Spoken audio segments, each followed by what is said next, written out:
Hi all, welcome back to Fazna's kitchen. எல்லாரும் எப்படி இருக்கீங்க? இன்னைக்கு பாத்தீங்கன்னா சூப்பரான டிஷ்ஷோட வந்திருக்கிறேன். இதை நான் வீட்டில் செஞ்சு பார்த்து எல்லாருமே அப்படி விரும்பி சாப்பிட்டாங்க. அவ்வளோ டேஸ்ட்டாக இருந்துச்சு. அதை நான் கட்டாயம் உங்களோட ஷேர் பண்ணணும், நீங்கள் செஞ்சு பார்க்கணுன்ற ஆசையில் பண்ணியிருக்கிறேன். வாங்க எப்படி பண்ணிக்கணும்னு பார்க்கலாம்.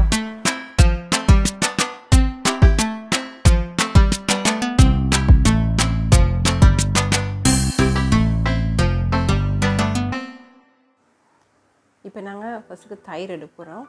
தயிரில் நான் இது வீட்டில் செஞ்ச ஹோம்மேட் தான். நான் ஒரு நாள் நான் உங்களுக்கு அந்த வீடியோ நான் காட்டுறேன்.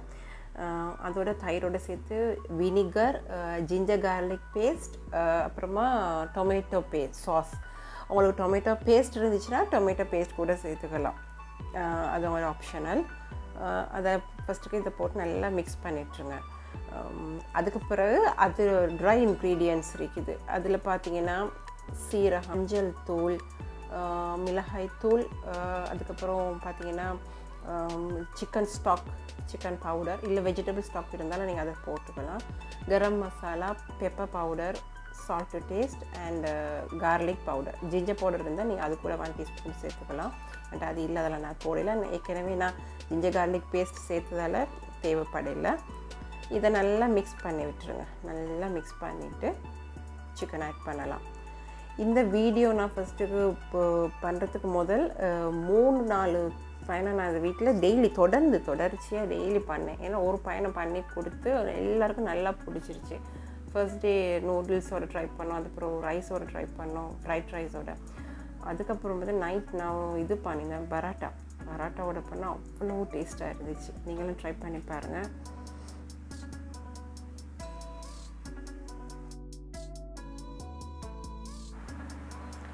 ஒயிட் சாஸ் நான் உங்களுக்கு ப்ரீஃபாக காட்டுறேன். ஏன்னா ஆல்ரெடி இந்த வீடியோவில் என் சேனலில் நான் அப்லோட் பண்ணியிருக்கிறேன் இந்த ஒயிட் சாஸ் பண்ணுறது. உங்களுக்கு வேணால் நான் டிஸ்கிரிப்ஷனில் நான் லிங்க் தரேன். பார்க்காதவங்க தேவையானவங்க அதை பார்த்துக்கொள்ளுங்க.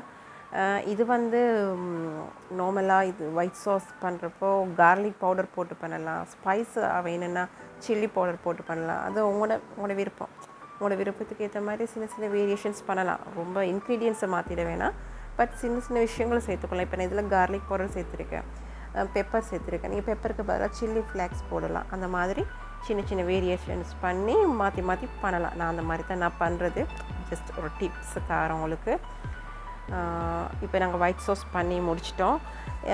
இப்போ நாங்கள் ஒரு பேனில் ஆயிலை போட்டு, ரொம்ப தேவையில்லை, ஒரு 3 டேபிள் ஸ்பூன் போதும். ஜஸ்ட் நாங்கள் இதை ஒரு கோல்டன் கலருக்கு ஃப்ரை பண்ண போகிறோம். ஆனால் இது ஒரு டீப் ஃப்ரை இல்லை, ஷாலோ ஃப்ரை தான். இதை ஆயிலில் போட்டு ஜஸ்ட் ஸ்ப்ரெட் பண்ணிவிட்டு க்ளோஸ் பண்ணிவிட்டு அப்படியே விட்டுறலாம். அப்படி நீங்கள் ஒரு 10 மினிட்ஸ் விட்டிங்கன்னா அதுக்கு ஒரு இதாகிடும். ஓரளவுக்கு கொஞ்சம் வாட்டர் ரெடியூஸ் பண்ணும். அப்புறமா திருப்பி ஓப்பன் பண்ணி கொஞ்சம் திருப்பி டர்ன் பண்ணிவிட்டு எல்லாத்தையும் டர்ன் பண்ணியும் போட்டு திருப்பி மூடி வச்சுருவேன். திருப்பி மூடி வச்சுட்டு இன்னொரு 10 மினிட்ஸ். அப்புறம் பார்த்திங்கன்னா அந்த ஜூஸி அதில் அந்த ஜூஸ்னஸ்லாம் குறைஞ்சி தண்ணி எல்லாம் அப்படியே வற்றி சுருண்டு ஆயில் செப்பரேட் ஆக தொடங்கும். அப்படியே ஆயில் செப்பரேட் ஆகிற நேரத்தில் தான் நாங்கள் அடுத்த ப்ராசஸுக்கு போகணும். அது இப்போ பாருங்க, இப்போ ஆயிலெல்லாம் செப்பரேட் ஆகி நல்லா சுருண்டு வந்துடுது சிக்கன். இப்போது இதில் இருக்கிற ஆயிலை நாங்கள் கொஞ்சம் ரிமூவ் பண்ணணும். மொத்தமாக ரிமூவ் பண்ண தேவையில்லை, ஒரு ஹாஃபாக ரிமூவ் பண்ணிவிடுங்க. ஆகவே நீங்கள் ஆயில் எடுத்துக்கலாம், டேஸ்ட் இல்லாமல் போயிடும். ஒரு ஹாஃப் ரிமூவ் பண்ணிவிட்டு நாங்கள் செஞ்சு வச்சுருந்த ஒயிட் சாஸை மேலால் ஸ்ப்ரெட் பண்ணலாம். இந்த ஒயிட் சாஸ் அளவு நான் ஒரு குவான்டிட்டி கொடுத்துருக்கேன். உங்களுக்கு ஒயிட் சாஸ் கூட வேணும், ஒரு கிரேவினஸ் உங்களுக்கு கூட வேணும்னா நான் தந்த அமௌண்ட்டில் இருந்து கொஞ்சம் நீங்கள் டபுள் ஆக்கி கொள்ளலும், இல்லை டபுள் ஆக்குனது ஒரு ஹாஃப் ஆக்கி அதோடு சேர்த்து ஆட் பண்ணிங்கன்னா உங்களுக்கு இன்னும் கொஞ்சம் சாஸியாக கிடைக்கும். அதுக்கு மேலே மொசரல்லாவும் நீங்கள் நான் டிஸ்கிரிப்ஷனில் தந்திக்கிற அளவில் நீங்கள் அதிகமாகவும் போட்டுக்கலாம். எவ்வளோ போட்டிங்களோ அவ்வளோத்துக்கு மொசரல்லா போட டேஸ்ட் தான் இருக்கும். அதெல்லாம் டோன்ட் வரி. இப்போ நான் உங்களுக்கு இதை பற்றி ஒன்று சொல்லியே ஆகணும். அது என்னென்னா கொத்தமல்லி. இது நான் உங்களுக்கு கிச்சன் டிப்ஸ் அண்ட் ஹேக்ஸில் உங்களுக்கு காட்டினேன். ஒரு கொத்தமல்லி வச்சேன் இல்லையா, ஃபுல் பஞ்சாக, அது தான் பாருங்கள். நான் எல்லாமே யூஸ் பண்ணி முடிச்சுட்டு அவ்வளோ ஃப்ரெஷ்ஷாக இருக்குது. எவிடன்ஸ் வந்து காட்டுறதுக்காக வந்துச்சு. இப்போ கொஞ்சம் கொத்தமல்லியை கொஞ்சம் ஸ்ப்ரிங்கிள் பண்ணி அதை போட்டோம்னா எங்களோட சிக்கன் ரெடி.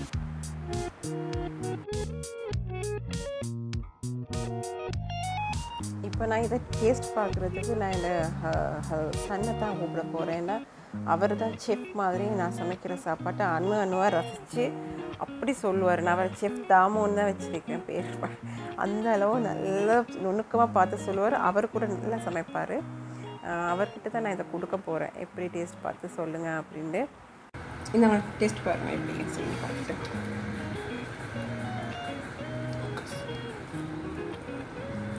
அப்படி கட்ஸப் எப்படி இருக்கு? ரொம்ப சீஸியாக நல்ல டேஸ்ட்டாக சாஃப்டாக இருக்குது. சீஸி அப்படி போட்டுருக்குனவே நல்லா இருக்கா? ஓகே, எல்லாருக்கும் இந்த வீடியோ பிடிச்சிருக்குன்னு நினைக்கிறேன். இப்போ பார்த்துட்டு கமெண்ட் செக்ஷனில் கமெண்ட் பண்ணுங்கள்.